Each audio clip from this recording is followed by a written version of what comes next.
Result नहीं मिलेगा तो मैं अपनी मेहनत को घटा दूंगा या बढ़ा दूंगा। जब मुझे रिजल्ट नहीं मिल रहा तो मैं घर पे बैठ जाऊंगा, रोऊंगा, या फिर मैं और मेहनत करूंगा। सवाल इसका है कि रिजल्ट से क्या मेरी मेहनत प्रभावित हो रही है? तो किसी को भी हमेशा एक जैसे रिजल्ट नहीं मिलते। रिजल्ट का नाम मिलना कुछ लोग को डिप्रेस करता है और कुछ लोगों को, याद रखिएगा, ये कहानी बनाता है। आपके स्टोरीज में अगर कुछ ऐसी चीजें हैं जो आपको अभी लग रही अच्छी नहीं है, याद रखिएगा वही सारी चीजें दुनिया को प्रेरित करती है। और सफल होने का मतलब हमेशा जीतना नहीं होता। सफल होने का मतलब है कि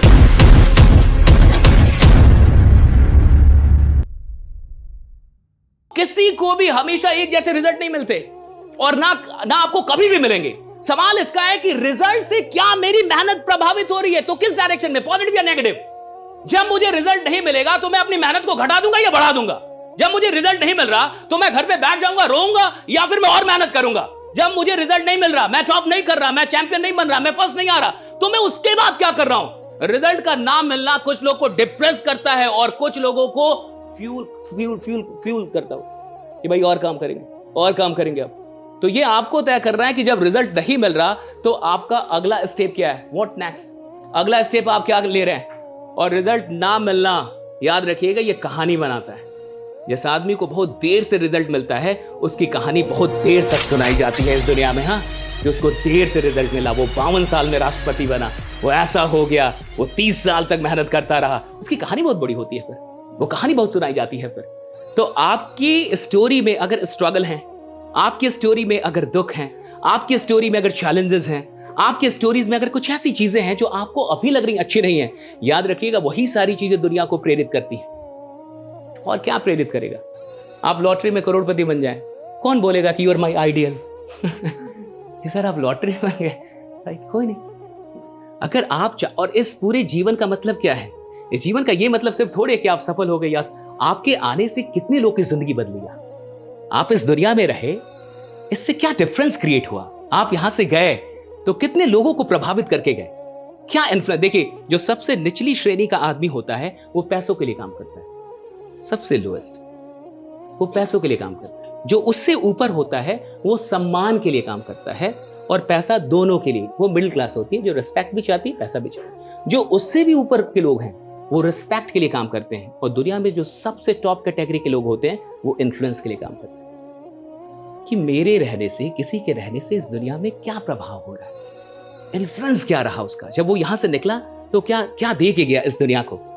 और सफल होने का मतलब हमेशा जीतना नहीं होता। सफल होने का मतलब है कि आप आईने में अपने आप से आंखें मिलाएं तो आप ये बोल पाएं कि मैंने 100% लगाया, ऐसे कि इससे ज्यादा तो मैं नहीं लगा सकता, इससे ज्यादा तो मैं प्रैक्टिस नहीं कर सकता, इससे ज्यादा तो मैं मेहनत नहीं कर सकता।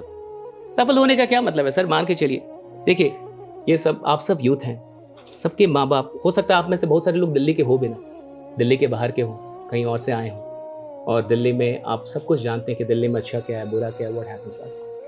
क्या आपको लगता है कि यहाँ हम बहुत सारे ऐसे काम करते हैं जो हम माँ बाप को फेस कर पाए या उनके सामने वो चीजें दिखा पाए? अच्छा, आपको लगता है जितने भी माँ बाप है ना, उनको लगता है कि मेरा बच्चा बहुत अच्छा कर रहा हो, उनको तो यही लगता है साहब, माँ बाप को तो ये लगता है कि मेरा बच्चा बहुत अच्छा कर रहा हो, बहुत बढ़िया करेगा, बहुत अच्छा करेगा। बच्चे आके यहां क्या कर रहे हैं वो सिर्फ बच्चे जानते हैं, वो माँ बाप थोड़े जान रहे हैं साहब। और सवाल इसका है कि मैं जो कर रहा हूं, अगर मेरी मां को यह बात पता चले तो वो खुश होंगे या ना खुश होंगे? That's it, right? क्या मैं ये पूछ सकता हूं कि नहीं खुद से? क्या मुझ में इतना दम है कि अपने आप से ये बात पूछ लूं कि मेरी मां को यह बात अच्छी लगेगी या बुरी लगेगी? क्या मेरी मां ये बात जानेंगी तो उनको अच्छा लगेगा या बुरा लगेगा? देखिए, हर आदमी के, तो एक बात और जानिए, हर आदमी तो सच सुन ही नहीं सकता। बहुत सारे लोग को ना अच्छी बातें अच्छी नहीं लगती। जब आपको बुखार हो जाएगा ना, फीवर होगा ना, तो आप रसगुल्ला भी खाएंगे ना, वो भी टेस्टी नहीं लगेगा। जिसका दिमाग खराब होता है उसको अच्छी बातें अच्छी नहीं लगती, वो सेमिनार में नहीं बैठेगा, अच्छी बातें नहीं सुन पाएगा। जैसे जब बॉडी इल होती है ना तो उसको अच्छा खाना भी अच्छा नहीं लगता, वैसे जब दिमाग इल है ना, जब मन खराब है, मन बीमार है, तो उसको अच्छी बातें अच्छी नहीं लगेंगी। वो तो सुनना ही नहीं चाहेगा कि नहीं ऐसा थोड़े होता है, ऐसे होता है, ऐसे होता है, ऐसे होता है। और मैंने कई लोगों को देखा है साहब, जिसके माँ बाप को बहुत उम्मीदें हैं कि वो बहुत अच्छा कर रहे होंगे और उन्हें कोई फर्क नहीं पड़ रहा, वो कुछ और ही कर रहे हैं। हम कितना टाइम इस्तेमाल करते हैं और कितना बर्बाद होता है। जिस दिन आदमी अपने आप से पूछने लगे वो बहुत कुछ करने लगेगा। और अभी आप अपनी पोटेंशियल का 100% इस्तेमाल नहीं कर पा रहे होंगे, बुरा मत मानिएगा। भले आप डीयू में हैं, भले आप हंसराज में हैं, इससे कोई फर्क नहीं पड़ता। आप भी अपनी पोटेंशियल का 5% ही इस्तेमाल कर पा रहे होंगे, 10%, 90% तो आपका भी बर्बाद जा रहा होगा। चाहे आप माने ना माने, उससे क्या फर्क पड़ता है? उससे सच बदल थोड़े जाता है। आप अपना कितना टाइम इस्तेमाल कर रहे हैं, और टाइम के इस्तेमाल होने का ये मतलब नहीं कि मैं बैठा हूं तो मेरा 2 घंटा इस्तेमाल हुआ, नहीं, आप किस मन से बैठे हैं, किस माइंडसेट से बैठे हैं। This is important. आप कॉलेज में 8 घंटा देते हैं, इसका ये मतलब नहीं कि 8 घंटे का यूटिलाइजेशन हुआ।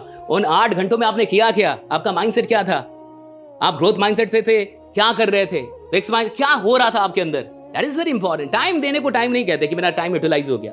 सही जगह पे बैठना भी ये मत समझिएगा कि वो प्रोडक्टिव हो गया, बिल्कुल नहीं, मैं नहीं मानता। आप बैठे किस मनोभाव में, आप किस फीलिंग के साथ यहां पे बैठे, क्या पर्पस है आपका, दैट इज वेरी इंपॉर्टेंट। और मुझे लगता है आप देखिएगा, आपके माँ बाप तो अभी मुझे लगता है थोड़े यंग ही होंगे, लेकिन कभी जाइए घर पे, मैं आपको एक छोटा होमवर्क देता हूँ। बहुत होमवर्क आपको कॉलेज और स्कूल वालों ने दिया होगा, एक छोटा होमवर्क देता हूँ। जाइए घर पे कभी, और इस बार जब घर पे जाइएगा तो अपने माँ को गर्दन से ऊपर 10 मिनट तक आराम से देखिएगा, बहुत गौर से, बताइएगा मत कि मैं देख रहा हूँ, बहुत गौर से। किचन में हूँ, खाना बना रही हूँ, बात करने लगेगा, और यहां से लेके यहां तक बहुत गौर से देखिएगा, इतने गौर से जितने गौर से आज तक माँ को नहीं देखा। और विश्वास मानिए इतने गौर से भी अभी नहीं देखा है, देखिएगा एक बार 10 मिनट तक माँ को बहुत गौर से देखिएगा, आराम से कुछ कुछ बात करके, और ये महसूस मत होने दीजिएगा कि मैं बहुत गौर से देख रहा हूँ। और देखिएगा 10 मिनट तक आराम से देखिएगा, और यही काम पिता के भी साथ कीजिएगा।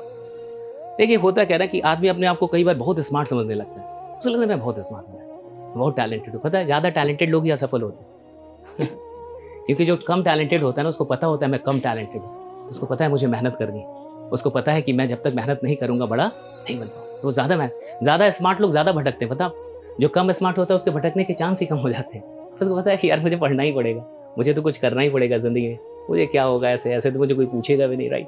तो वो तो और फोकस्ड होता है। ज्यादा स्मार्ट लोग बिगड़ते हैं, ज्यादा टैलेंटेड लोग बिगड़ते हैं। ये मत समझिएगा कि बेवकूफ लोग बिगड़ते हैं, बिगड़ना भी तो टैलेंट का ही काम है बिना टैलेंट के तो ये बिगड़ाव भी संभव नहीं है, मुझे ऐसा लगता है। तो माँ को बहुत गौर से देखिएगा 10 मिनट तक, और पिताजी को भी 10 मिनट तक आराम से देखिएगा, बहुत अच्छे से उनके चेहरे को गर्दन से ऊपर।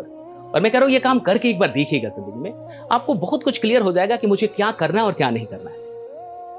माँ के चेहरे पे जो झुर्रियां अभी बन रही होंगी, या पिता के चेहरे पे, या फिर ये बहुत कुछ बता देती है कि मुझे क्या करना है और मुझे क्या छोड़ देना है कल से, कि कल से मुझे क्या छोड़ देना है, मैं किन किन चीजों को छोड़ दूं, मैं किन फ्रेंड्स को छोड़ दूं, कहां पे मैं बैठना अब छोड़ दूंगा। आपको कोई प्रोफेसर, कोई टीचर, कोई स्पीकर थोड़े बदल सकता है, मैं तो मानता ही नहीं।